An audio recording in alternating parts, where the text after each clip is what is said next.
people are always having fun. Out there in the garden, in the rain and the sun. So my background is, I'm originally from the Netherlands and I came 23 years ago. Actually, it's Marcus Geisler. Okay. So let's keep it to Geisler.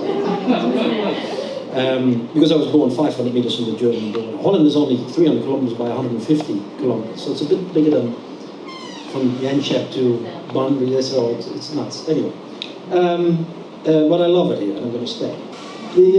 So I was in the waste industry in the Netherlands, and then I joined the waste industry in Australia. And I did a couple of joint ventures in 1999 and 2000. And one of them was with the Water Corporation. And they were looking for solutions for their biosolids, so the sludge from the wastewater treatment. And we opened a facility in McLaughlin Road in Kwinana, and we made from biosolids, from dairy sludges, from green waste, from grease trap waste, from restaurants. We actually made an Australian standard compliant soil conditioner. This was 20 years ago.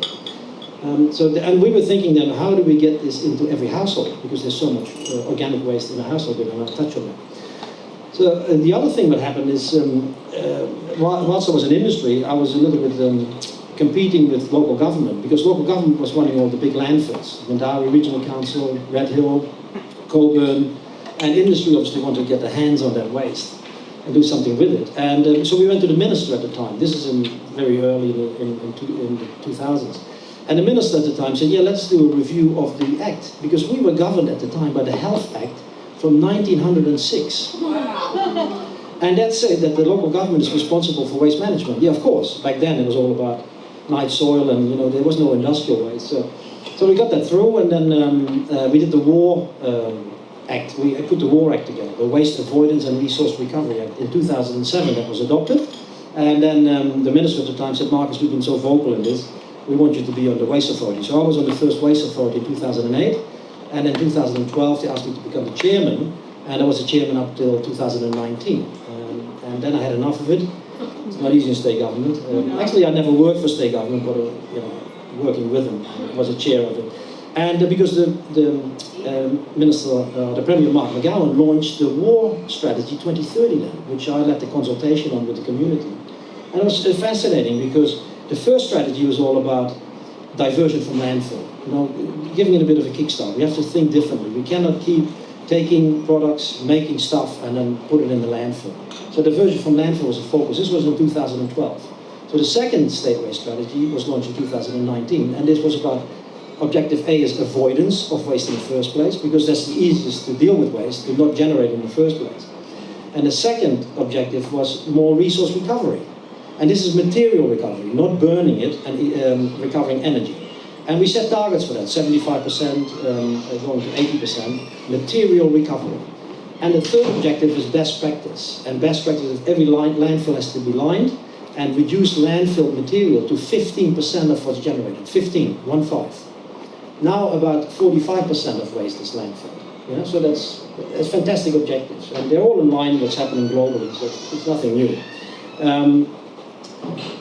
What happened then in June 2019, New Waste Authority, and Josh was here earlier, he's on the Waste Authority now, so he's as a member.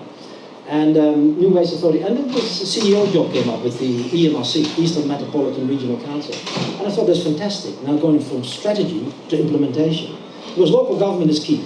Local government is the interface with the community, so we need local government. So I thought, what's a better position than to sit there and pull the strings and as a CEO, and I'm loving it. And I'll go a little bit in what we're doing in infrastructure. So that was a bit of an introduction who I am. I've got a clicker. And it's all about inspiration and talking. And this was last time when we met. When was that? 8 months ago? No, was it? Something like that. At the Perth City Farm. Oh yes. And Costa was online. He couldn't travel. And actually, I found a T-shirt with Costa. And Costa is so inspiring. And we got another beard man here, John. He's inspiring as well. So I actually no beard there. Now I'm growing a beard. I want to look like Costa. So John gave me a hat last time. Hat. Put the goggles on. John told me to be funny. And as good as I can, yeah. So I want to be on the Costa bandwagon and then the John bandwagon. And I even... I brought the wellies. So I'm almost looking like Costa, but I'll never be as good as him. But so just a bit of fun. But I think the attitude that Costa has is about engagement and education, especially the younger generation. That's what we need. You know, we have to make it fun. It's not all doom and gloom. We can actually fix this. We can get better. And even if you don't believe in global warming and all of that stuff, just minimizing your footprint and minimizing. Actually, there's a new term now. Your environmental shadow. Which is a fantastic term, you know, the shadow you cast. Minimizing that's the best thing we can do. So a bit about EMRC. Yeah. So we did a strategic review because our main business is landfilling, and I just said before in the state waste strategy, landfilling is a dying art for the right reasons.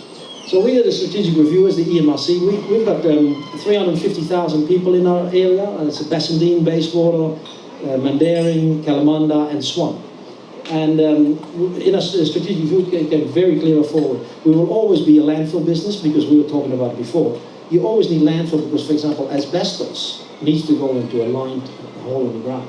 You cannot burn it, you cannot recover it, the best place. The new issue is PFAS. PFAS, best thing, put it into the ground, secured. You all heard about PFAS? No? Okay. This is the firefighting form. PFAS is everywhere. It's in our body. You know, I've heard about Bullsbrook, they were on bottled water for PFAS is everywhere. PFAS is in a wrapper of McDonald's. You know, because, and Teflon pans, that's where it started, PFAS. So that's going to be the asbestos of this decade.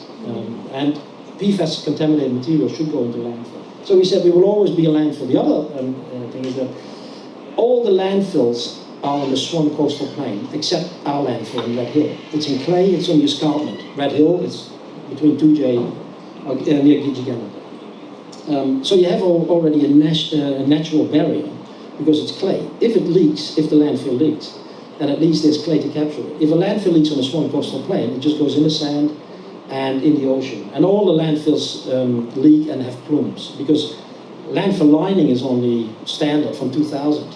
So all the landfills before 2000, the year 2000, they're all unlined and it just plumes in the ocean, which is very bad. But it's there. We have to look after it forever. The other area we want to focus on, obviously, is resource recovery. So instead of landfilling it, recovering it and turning it into new materials. And the third area is net zero. Everything is linked to net zero. So net zero emissions, and you all heard about it. CO2 is a big issue. Too much CO2 in the air. We're burning fossil fuels. Methane, so we have to reduce that. So decarbonization of our systems. And circular economy is part of that as well. So we are in a very exciting spot now as the EMRC, and we're leading a lot of good work. So this is our site, and this is the issue with organics. We take about a quarter of all the waste in Perth, and it's not our, sorry, this is not my waste or EMRC waste, this is your waste, by the way, so we're all guilty of this. We have a line site.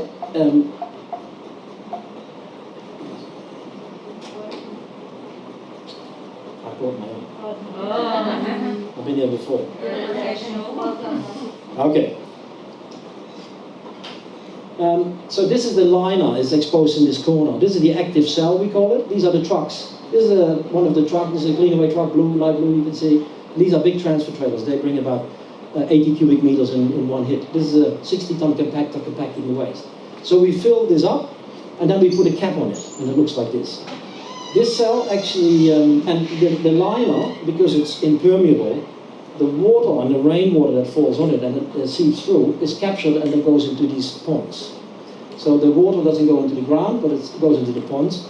We're very lucky here. Our evaporation rate is 4 times more than our rainfall, only 650 mil. So we can get away with evaporating our leachate, we call it, the dirty water, and get rid of it that way. In Melbourne, you could never do that. There's more rainfall than evaporation rate, so they have to put it through a wastewater treatment plant. So we're very lucky here. So once this is capped, once this is full, then we cap it with a clay layer like here, and then we poke holes in it, and then we harvest the methane. Methane. And the methane comes from organic matter decomposing.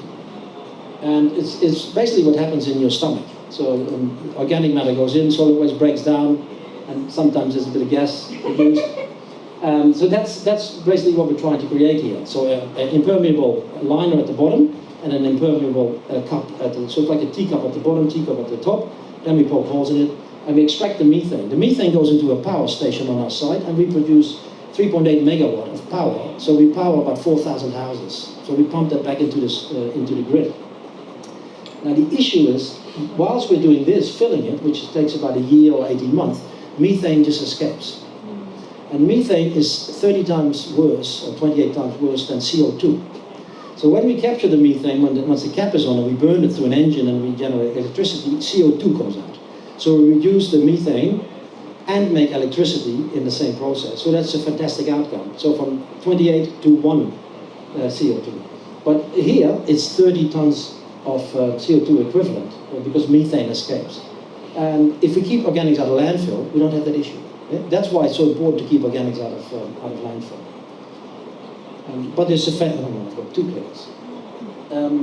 So what happened is, I already touched on it. This is the statewide strategy here at the top. That was launched in February 2019. And very important, we learned from the first strategy, don't just have a strategy, but have an action plan. And revisit the action plan. And I think the Waste Authority just revisited it. You know, the 50 actions that were in the strategy, how are we tracking with it? How are we monitoring it? So have a look at the Waste Authority website. There's fantastic progress. So I started with the EMRC in July 2019, and October 2019, our member councils adopted our strategy with the food, organics and garden organics recovery strategy. Because in the strategy here, it's mentioned as a headline strategy, every household in Perth and Peel by 2025 will have this set up. A yellow lid bin for recyclables, and the best size, or the preferred size, is 240 litre bin, what we have now, or a bigger one, because we're ordering online and packaging, and the bin is too small, and if the bin is too small, they put it in the wrong bin. The second bin will be a 240 litre FOGO bin, food and garden organics, and then there's a smaller general waste bin. So that's the trend. Some local governments have gone to a FOGO already. 2 of my member councils, Bassendean and Bayswater, have FOGO in place.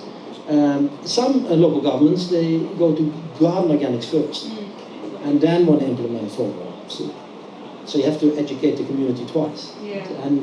And you cannot do consistent communication with the community because they say, oh, I can only put Go in there. And so the best thing is go from the current system to a FOGO system.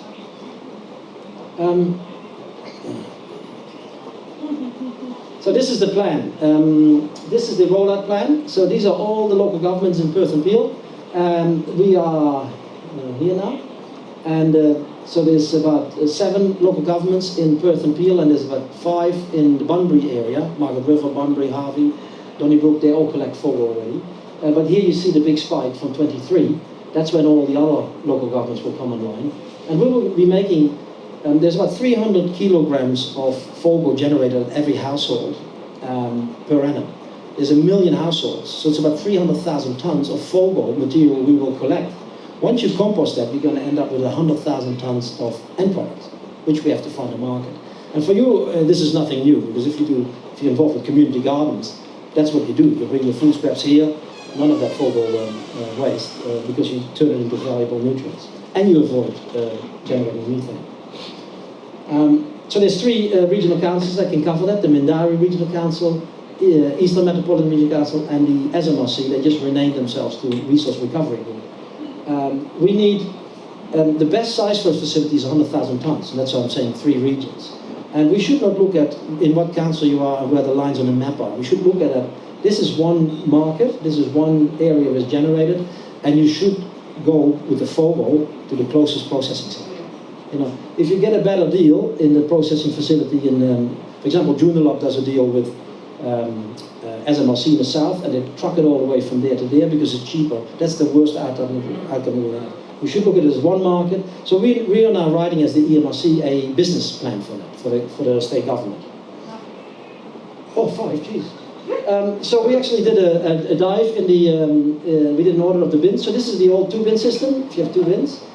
And if you look at 55% of what's in the bin is organic, but a lot of it is packaged food waste, so we can't use that.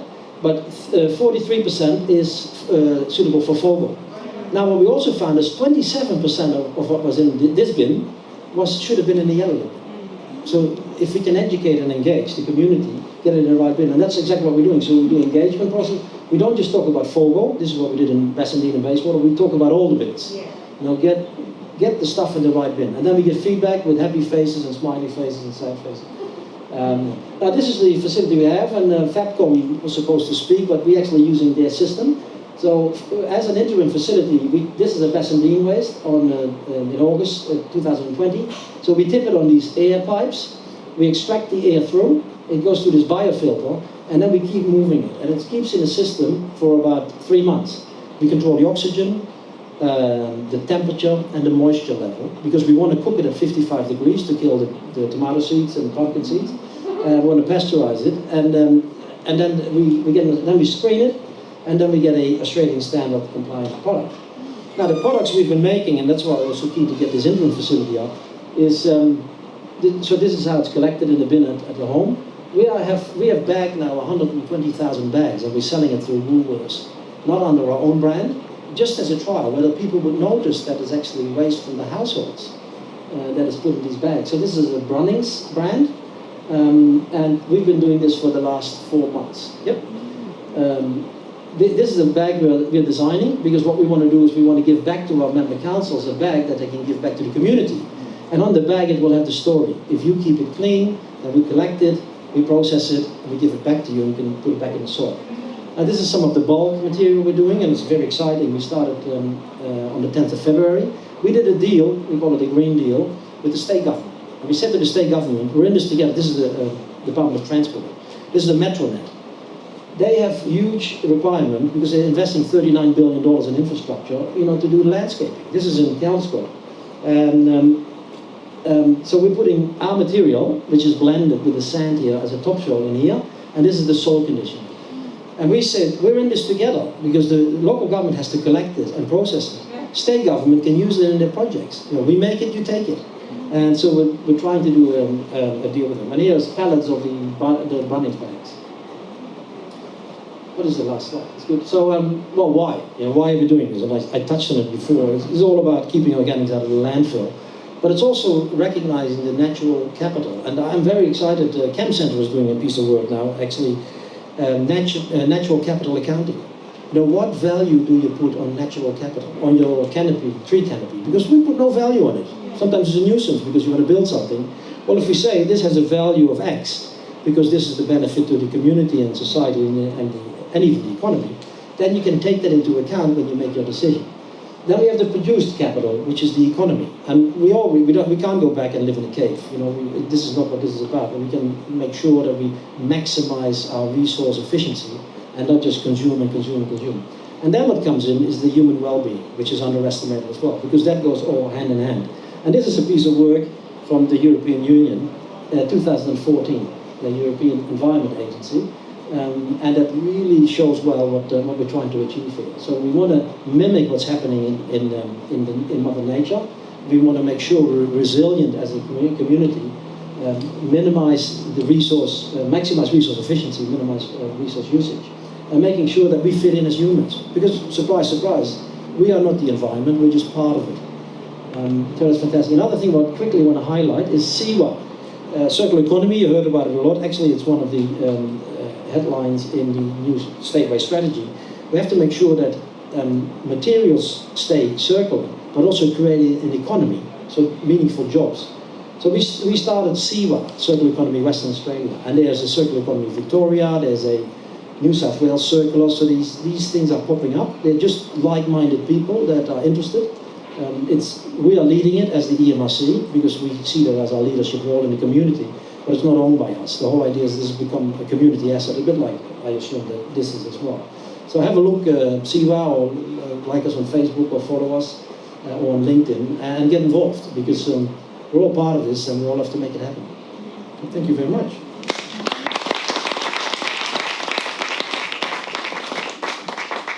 I would love to give everybody the opportunity to ask questions. We don't have a lot of time, but I will take one question. I see somebody's really keen.